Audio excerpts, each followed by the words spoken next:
सरकार देशवासी को मुद्रास्फीति किछि आश्वस्ति देइथिले।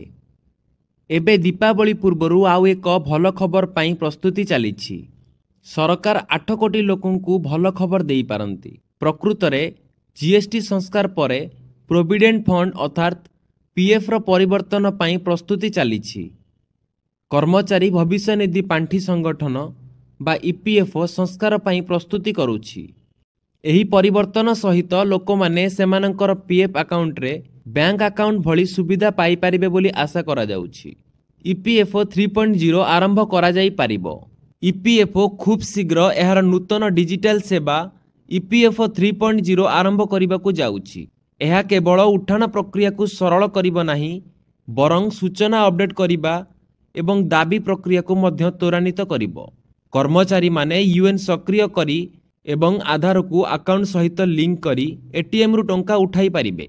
एही नूतन प्रक्रिया रे ईपीएफओ एहार ग्राहक माननकु एक स्वतंत्र एटीएम कार्ड प्रदान करिबो, जहा सेमानंकर पीएफ अकाउंट सहित लिंक हेबो। एही कार्ड व्यवहार करी ग्राहक माने सीधा सड़क एटीएम मशीन रु सेमानंकर पीएफ टंका उठाई पारिबे।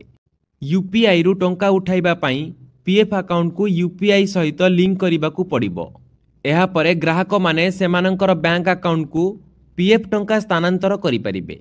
केंद्र सरकार दीपावली पूर्वरु देशरु प्राय 8 कोटी कर्मचारी भविष्य निधि पांठी संगठन बा ईपीएफओ उपभोक्तांकु किछि सुविधा देबाकू प्रस्तुति हेउछंती। एथिरे सर्वनिम्न पेंशन मध्य वृद्धि करा जाई पारे।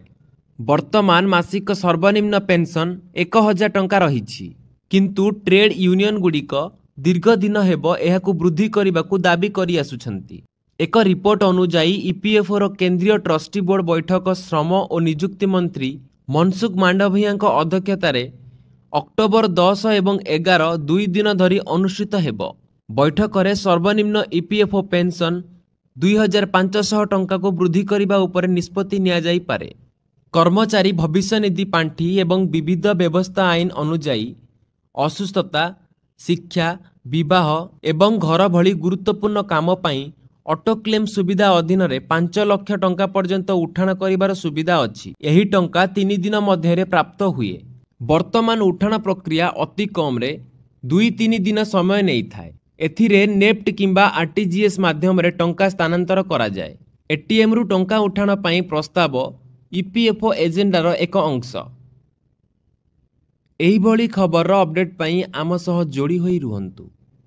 धन्यवाद।